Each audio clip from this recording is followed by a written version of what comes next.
오늘이 굉장히 특별한 날인 것 같습니다. 왜 그럴까요? 저 뒤에서 카메라 촬영을 하고 있습니다. 뭔가 이유가 있겠죠?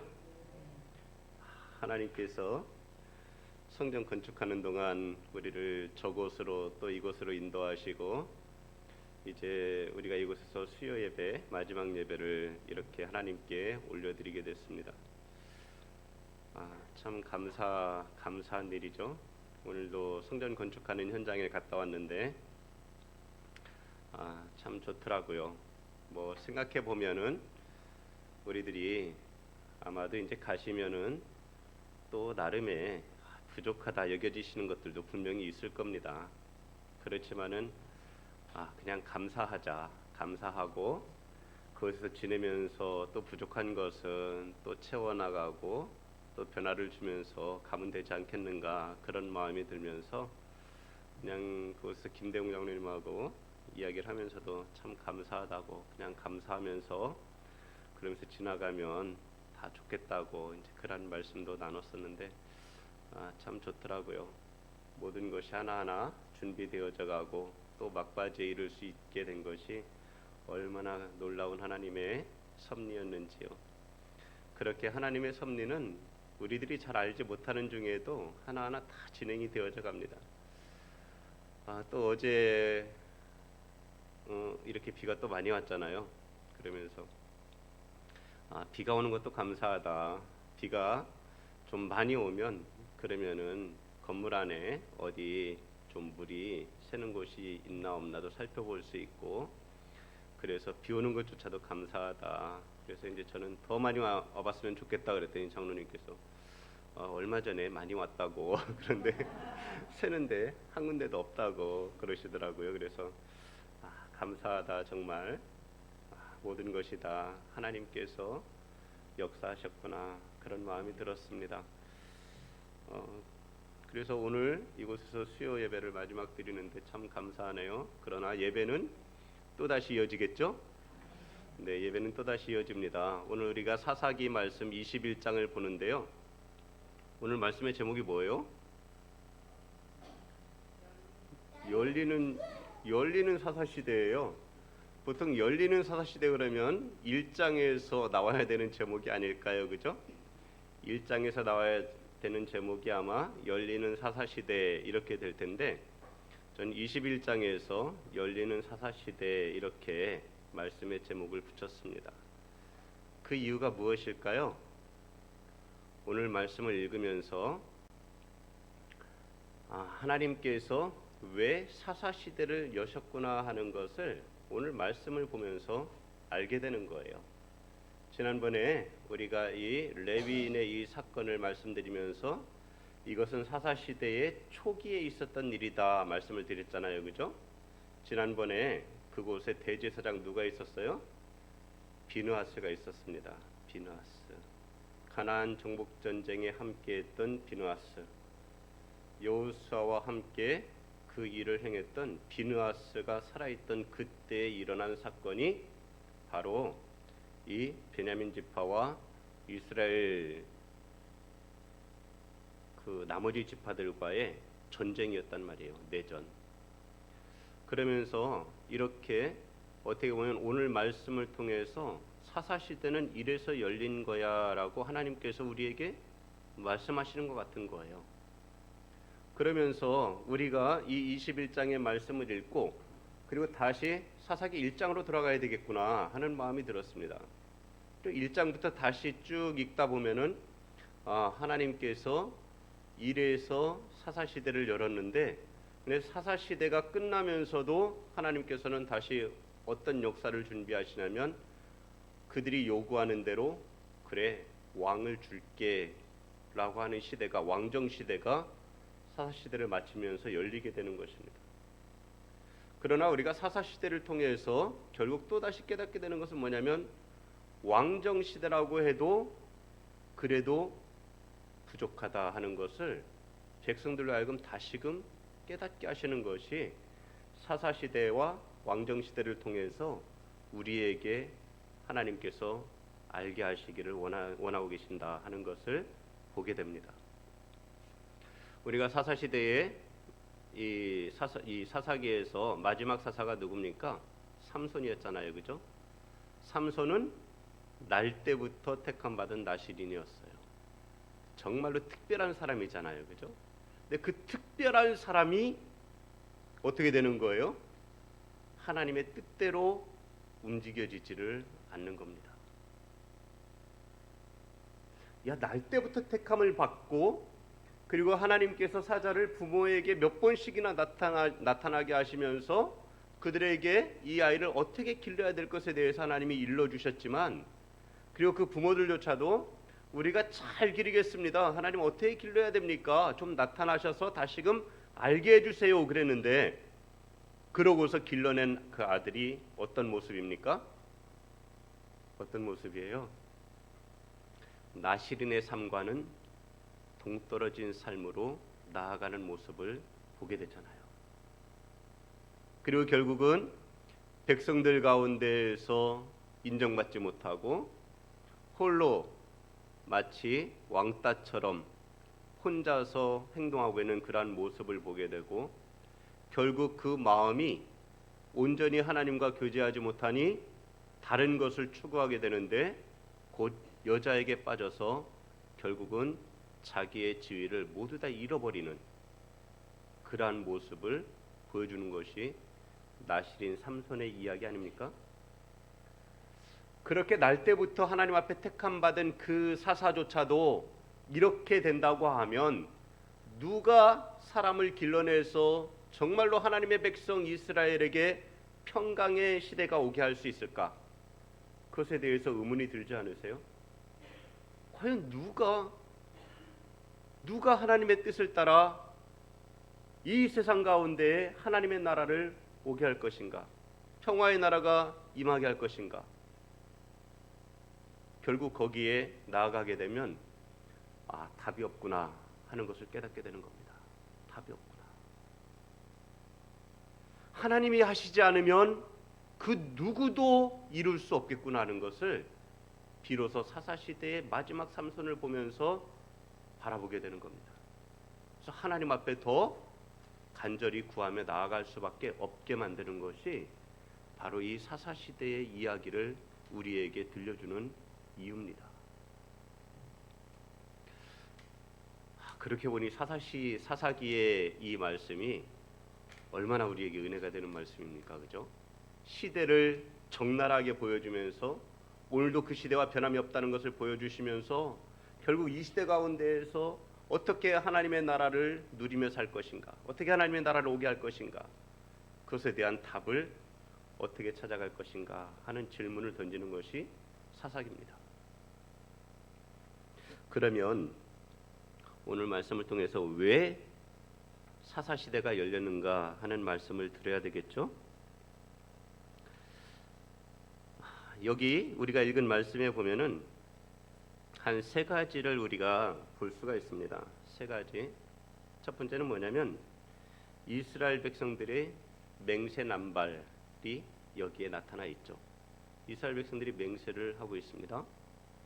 여기에는 본문에는 두 가지 맹세가 나오는데, 하나의 맹세는 우리 중에 누구든지 딸을 베냐민 사람에게 아내로 주지 않겠다 하는 이러한 맹세가 하나 나오고, 또 하나의 맹세는 5절에 있는 것처럼 그들이 크게 맹세하기를 미스바에 와서 여호와 앞에 이르지 아니하는 자는 반드시 죽일 것이라, 이러한 두 가지 맹세를 하는 것을 보게 됩니다.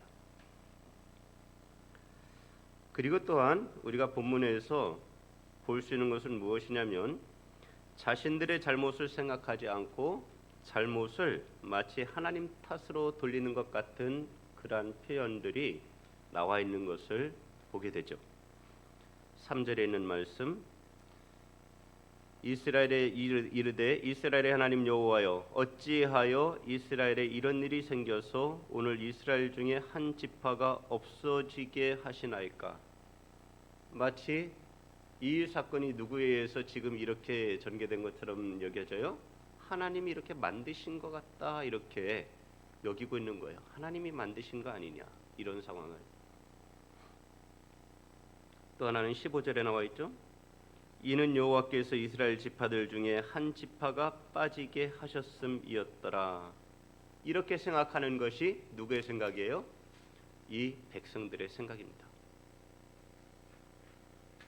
어떤 사람들이 하나님은 악을 조성하는 자인 것처럼, 그렇게 생각하는 것처럼 이스라엘 백성들이 지금 생각하는 것이 뭐예요? 하나님께서 오늘 이스라엘 백성들 가운데 한 지파를 몰살당하게 만들었다.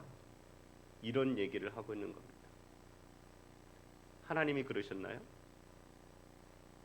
이 전쟁을 하나님이 그들을 부추겨서 가서 올라가서 베냐민 지파를 쳐라라고 하나님이 명령하셨나요?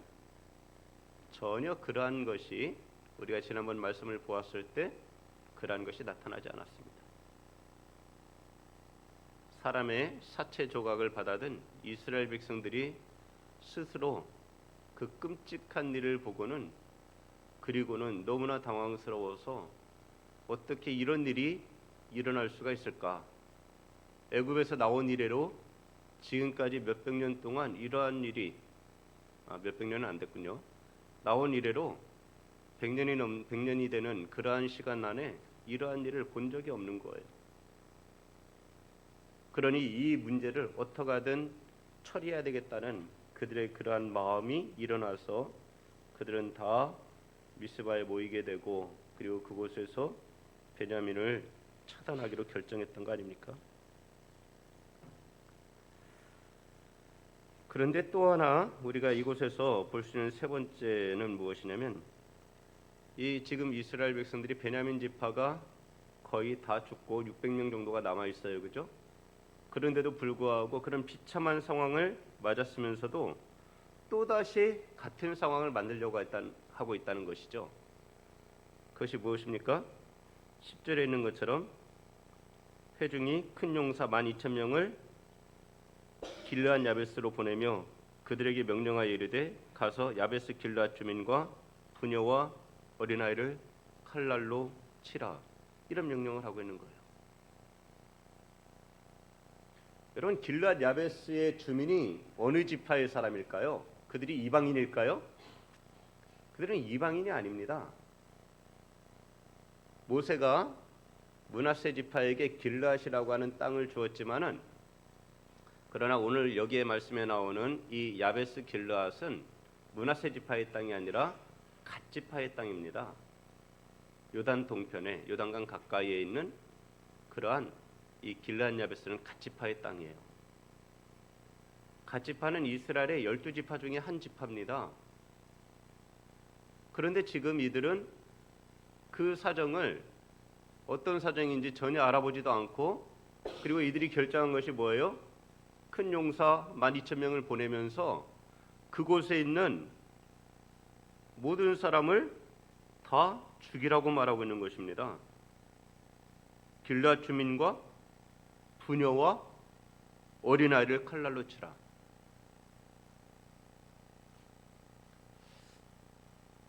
그리고는 오직 그 가운데서 남겨놓은 사람이 누굽니까? 남자를 알지 못하는 처녀들을 남겨놓은 거예요. 이들의 의도가 뭘까요? 야, 베냐민 지파 600명이 남았어. 그런데 우리는 그들에게 딸을 아내로 주지 않기로 결정을 했지. 그런데 저 베냐민 지파 어떻게 하지? 그냥 우리 가운데 한 지파가 사라지게 만들어야 될까? 아니면 그들에게 아내를 만들어줘야 될까? 결국은 자기네 12지파 가운데 또 하나의 지파의 한 지경을 찾아가서 그 거주민들을 몰살시키고 그 가운데 처녀 400명을 데려다가 이렇게 베냐민 자손들 그 600명에게 아내로 주려고 했다 그러면, 여러분 생각해 보세요. 한 마을에 처녀가 400명이 되려면 그 성읍이 보통 얼마나 컸겠어요.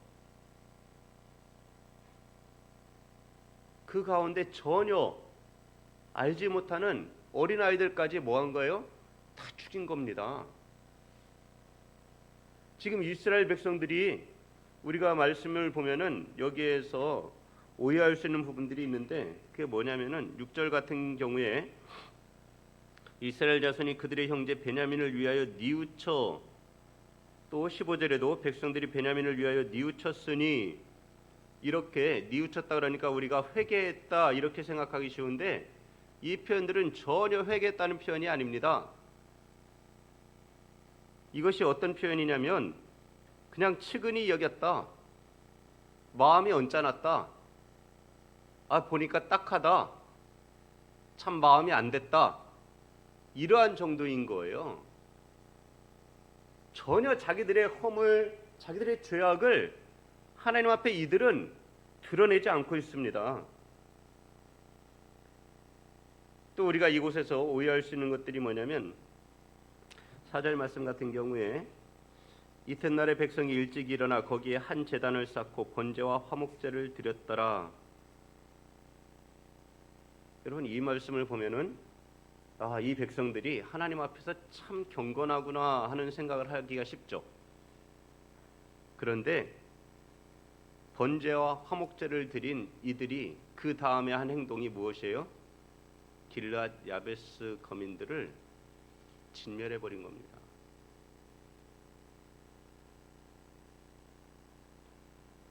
지금 사사기 21장은 이 사람들의 선한 모습을 보여주는 게 아니에요. 하나님 앞에서 각기 자기의 소견대로 행하고 있는 이 모습이 하나님의 뜻과는 전혀 다르게 나타나고 있는 이러한 모습들을 우리들에게 말해주고 있는 것입니다.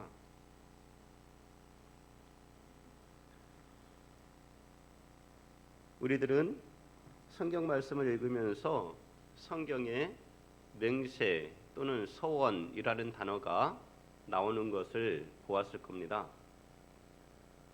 우리가 성경을 보다 보면 킹 제임스 버전 같은 경우에는 서원이란 단어가 68번 나오고 맹세란 단어가 59번 나옵니다. 그런데 NIV 성경에서는 서원이 77번 나오고 맹세가 130번 나옵니다. 그런데 오늘날에 법정이나 사회에서는 이 일반적으로 서원이나 맹세를 거의 차이가 없는 것처럼 쓰고 있어요.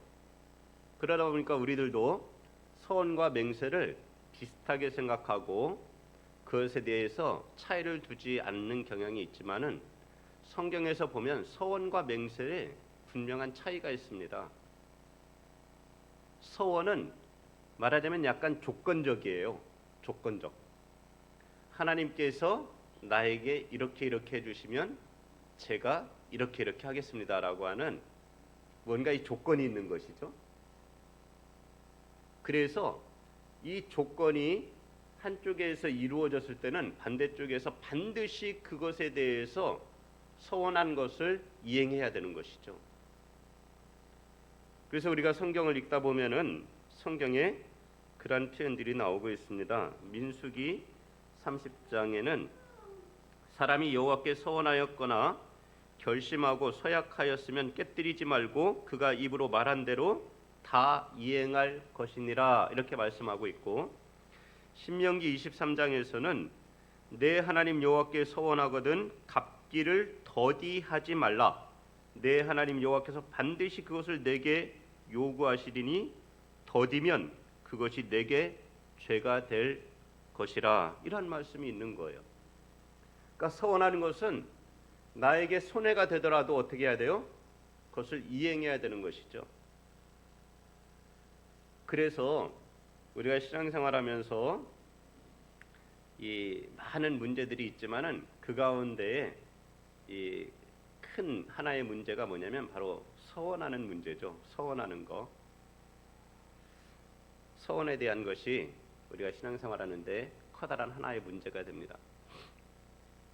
우리가 사사기를 보면서 우리가 익히 알게 된 것처럼 입다 같은 경우에 입다는 어떻게 했어요? 서원을 했잖아요, 그죠? 자기가 전쟁을 하러 가는데 하나님께서 승리하게 하시면 집에서 제일 처음 자기를 맞아주는 그를 하나님 앞에 번제로 드리겠다고 하는 이러한 제물로 드리겠다고 서원을 했습니다. 그리고 그가 전쟁을 승리하고 돌아왔는데, 그런데 그때 누가 나온 거예요? 자기의 무남동료 외동딸이 가장 먼저 나온 거예요. 그래서 입단은 어떻게 했습니까? 그 딸을 하나님 앞에 드렸습니다. 자기에게 손해가 될지라도 소원한 것을 이행해야 되는 것이죠. 반면에 맹세는 서원과는 약간 다릅니다. 서원은 조건적이라고 한다면 맹세는 조건적이지 않아요. 그래서 사람이 맹세를 하는 데 있어서 그 입에 너무 섣부르리 빨리 말해서 하나님 앞에 이 맹세하는 오류를 범하게 되었을 때, 말의 실수 같은, 그리고 그때의 어떤 흥분한 감정 이런 거에 의해서 하나님 앞에 맹세를 하게 되면 이 맹세에 대해서는 하나님께서 돌이킬 수 있는 길을 열어놓으셨어요. 그것이 레위기 5장에 있습니다.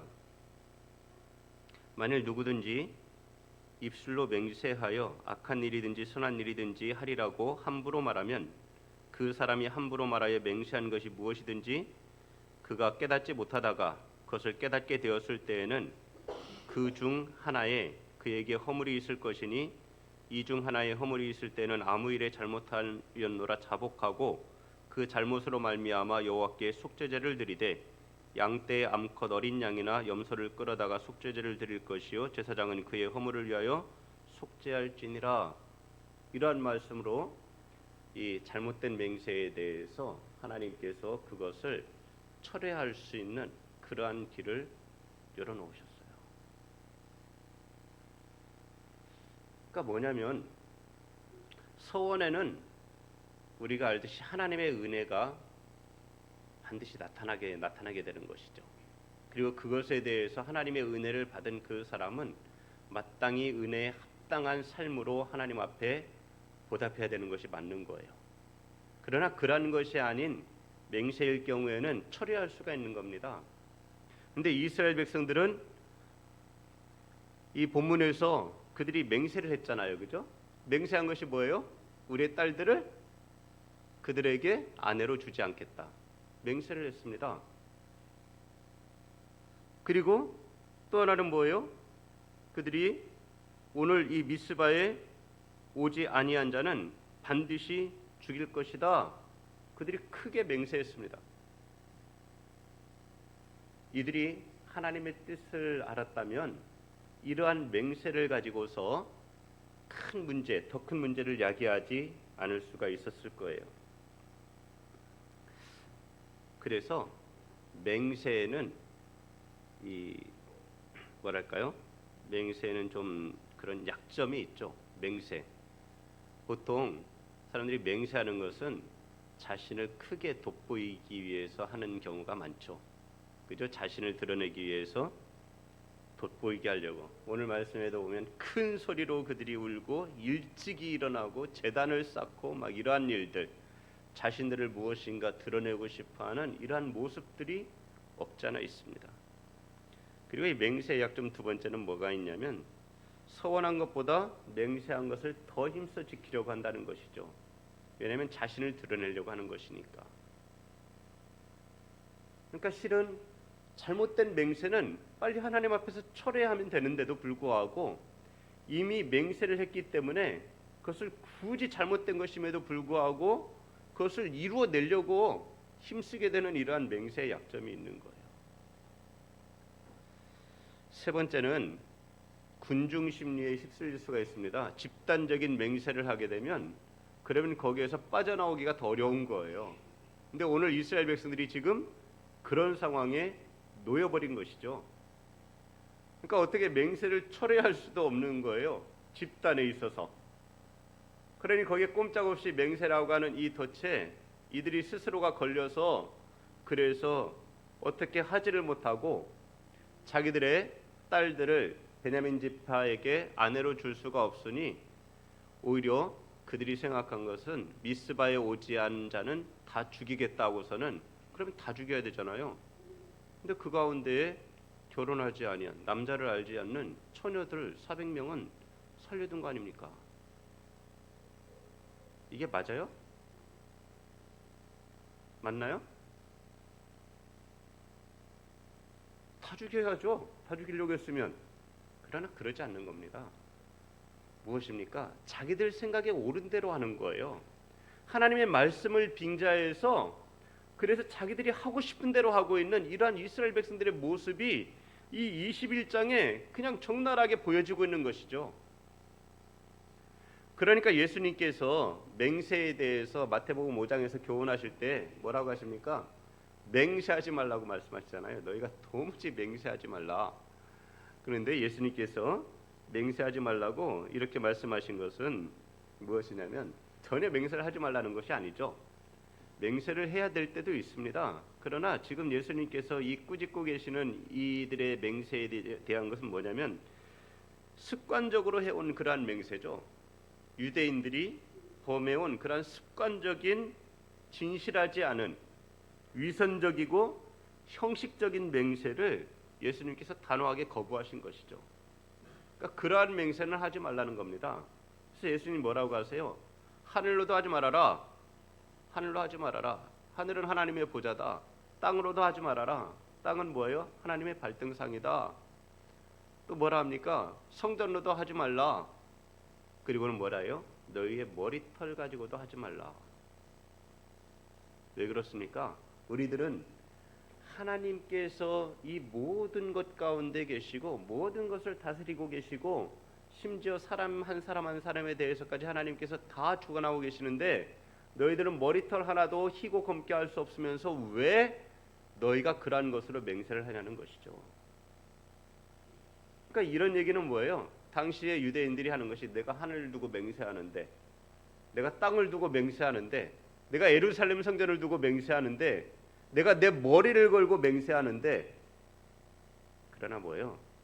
그러한 것을 하지 말라는 것입니다. 다 하나님의 이름을 가지고 사는 것이라는 거죠. 하나님의 이름을 가지고 그렇게 망령되게 맹세할 것이 뭐가 있느냐? 그러니까 너희는 뭐예요? 기명기고 아니면 아닌 거죠. 이해할 것에는 이해하고 아니라 할 것은 아니라고 말하면 그만인 것입니다. 특히나 우리들이 무엇인가 억울한 일을 당할 때는 진짜 아니야, 진짜 아니야, 내가 맹세하는데 정말 아니야.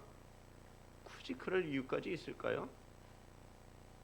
그냥 내 삶이 정직하고 언제나 거짓이 없으면 그냥 나의 말 한마디가 아닙니다, 제가 그러지 않았습니다, 그러면 끝나는 거 아니에요? 근데 굳이 진짜 정말 참이야 맹세하건대 그렇게 한다고 해서 누가 믿어주던가요? 그러한 말로 믿어주는 게 아닙니다. 우리의 삶으로 믿어주는 것이죠. 그리스도인의 삶이 하나님을 섬긴다는 자의 그러한 삶의 모습이 무엇이냐?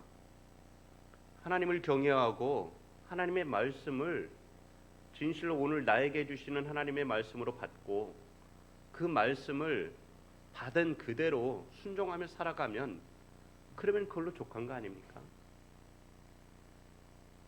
하나님의 말씀을 빙자하여서 내 마음대로, 하나님의 말씀을 편집해서 내 마음대로, 이 구절은 내게 좋으니까 이 말씀을 인용하고 저 구절은 꺼리끼니까 빼버리고, 그러한 것은 뭐예요?